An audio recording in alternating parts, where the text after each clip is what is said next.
Welcome to Balancing Act, your guide to grow, profit, and scale for your business and for your life so you don't burn out. With me today is Joseph Reyes, a financial consultant who's passionate about helping individuals and family take control of their money.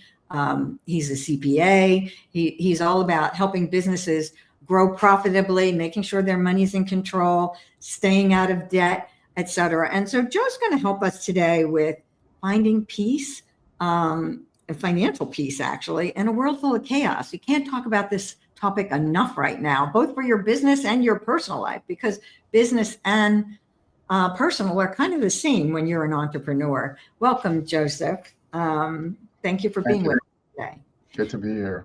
So let's talk about why people get really stressed out over money, especially from the entrepreneurial point of view, as opposed to being an employee.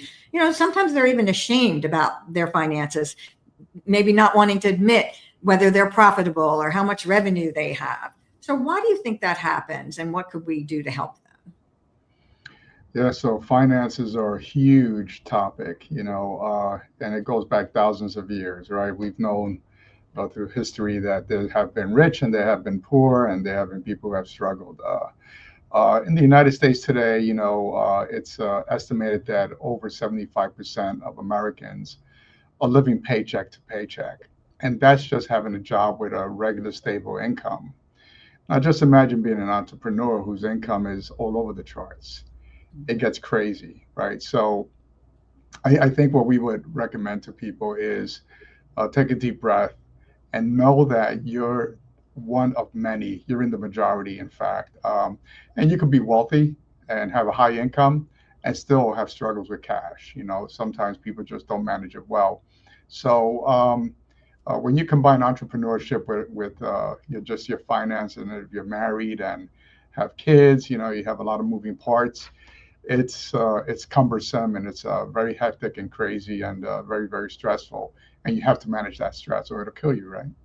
Exactly. And I'm glad you mentioned that. Being an entrepreneur makes it that much harder, right? Because you never know when your next sale is coming in, or you're selling and not necessarily getting paid right away. So it's even more stressful of trying to keep your bills paid. So let's say, things are getting a little out of control for a business owner. Maybe either too many of their customers owe them money, or perhaps, they've gone maybe a little overboard on their expenses, not even being aware necessarily that they were overspending.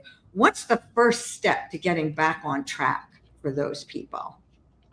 Well, I can tell you that as a business owner, especially if you're just going into business, it's not something you can go into lightly. It's not something that you can go into blindly. It's the kind of thing that you have better talk to the people you're living with about what you're going to do, and understand the risks, understand the challenges, the inevitable cash flow problems that you're going to have, because it is going to happen, right? So the first step is, and I tell you this from personal experience. I've tried a few businesses, and I have a very nice accounting practice right now. And in the early stages, I prepared my family. We're like, we're going all in, and it's going to take some time to get the lifestyle that we want to have. So first step is have a face-to-face chat with yourself if you're single, or have a conversation with your family. That communication is important, because everybody pays the price. Whether you have let's say you have a young child, you're married, let's say, and you have to work 15-hour days. Well, little Johnny might want to go to soccer practice, or he might want to go to a soccer game, and you want to be there for that. If you're not gonna make a lot of this stuff, a lot of these events, it's better to forewarn the family and let little Johnny understand. We're making a sacrifice now. I love to think about people who come to the United States from other countries, and they come from poor countries. They come into the United States hungry to start a business. And I grew up in the Bronx. I lived there for 20 years, and we just saw, especially Chinese immigrants come in, and they started a restaurant, and they just worked 7 days a week. The kids were in the back playing whatever or doing their homework, and I've always admired that work ethic, and that's what you kind of need in order to succeed in business. But yeah, having that conversation with your family and making sure everybody understands the impact of what you're going to do, because it's huge. Yeah, I think I agree. And I also started my business quite young, and my son was only 1 year old. And Mm. first, I had a bookkeeping business before I had a CPA firm. And I do remember working 7 days a week. I remember people dropping stuff off about their sales tax when I was a bookkeeper at midnight, and having to get it done. And you kind of do what you have to do. That's true.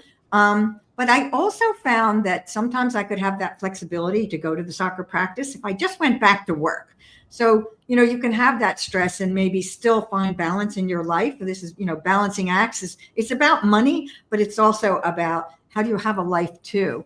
And so I love that how you talk about sharing it with your family and letting them know what you're building because it's for the whole family. How can they have, let's say they want, peace of mind and confidence rather than fear, because there's a lot of fear around money. People don't like to talk about it and share it. So what do you suggest then? Well, I've heard it. I don't know if it's true, but I've heard it said that finances are probably the number one reason many married couples get divorced. It's such an electrical conversation, and the stakes are so high, and it does put a lot of fear and stress into people. So what I would say is, and again, I went through a lot of this myself, so I'm talking from personal experience. Um, I would say that first things first, right? You have to know what's coming in and what's going out, right? So, by the way, it's something we should probably tell Washington D.C. You have to live within your means, right? So, what's coming in, what's going out, and what do you get to keep? And even in business, it's the same thing. And by the way, it's not what you earn, it's what you keep that matters, right? So what I would say is something as simple as a notebook with pencil, that those ancient technologies that we used to have, where you could just write down a little note about what you're making every month, what you're spending, and what's the difference, and then start addressing the problem areas. So usually making the money and bringing in too much money is usually not a problem for people. So we focus on what are you spending money on? And then you can look at what you're spending and try to figure out what do I really need to spend on? Where can I make sacrifices? You know, um, a lot of times we are spending money on things that are really not necessary. So sometimes to get out of the hole, so to speak, you have to get your spending under control. That is usually the number one reason that businesses go under, people go bankrupt, problems in the family. So when I counsel people, I'm like, you have to look, and I've done this myself. You have to start slashing. And believe it or not, food is a big expense, and I'm really into the diet scene right now. And I've learned that you can go on 1 to 1.5 meals a day and be healthy and satisfied and not have to eat 3 meals a day and have a dessert and take all this food into your body that's not helping you anyway, and look at every single thing and start making sacrifices. I would say procrastination and making sacrifices are the two big topics when it comes to getting your finances under control. And I can go on all day about this topic because I've lived it and I see it with my clients all the time. Yeah, that's a good point. And I don't know if I could do the 1 meal a day. I could cut desserts, but uh, yeah, maybe I could eat salad all day, right? I eat meat. I'm a meat and eggs guy, and that's There all I you eat. go. So, how about asking for help? A lot of these business owners, if you're struggling, you know, it is common for business owners when they first start in the early years to struggle with money and cash flow in and out. So what we're talking about, is not to discourage people. It's kind of to give them, kind of let them know, one, you're not alone, that lots of business owners face this, and that there are things you can do. So who should they ask for help if they don't understand maybe their money situation, and not be ashamed about asking for that help? Yeah, asking for the help is the key. The only question remains is the person you're asking help from qualified or somebody you trust, right? So, a financial planner, or CPA are the two that come to mind. I'm biased. I'm a CPA, but I also have a Series 65 license. And a lot of people trust us with their personal financial information. Um, it's amazing how many people I meet, and 15 minutes later they're sending me their tax returns, right? I mean, who does that? Well, people do that because CPAs are America's number one most trusted financial advisor, and then financial planners, CFAs, people who specialize in investment management, budgeting, and things of that nature, and personal finance.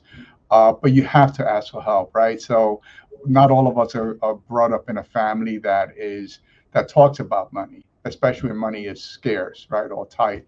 It can be an embarrassing subject. So if you're in business, you have to be talking to a CPA. There's no doubt about that, or a very experienced, seasoned financial planner or a financial advisor. There's no shame in that. In fact, most successful business people we've ever heard of, have at some point or other have hired a financial advisor. Yeah, exactly. Right. And I think that also, you can get help from SCORE, right? There are Right. nonprofit, and that's free help. And sometimes there are accountants who volunteer their time there, so you can get that help. And definitely, it's not something to be ashamed of. Because everybody needs help. We don't all know our own blind spots. And so talking to somebody else can help point things out to you. We're going to come back in a moment after the commercial break, and Joe's going to come back and we're going to talk some more about your business, your money, and maybe having a business that can build value for you over time. Stay with us.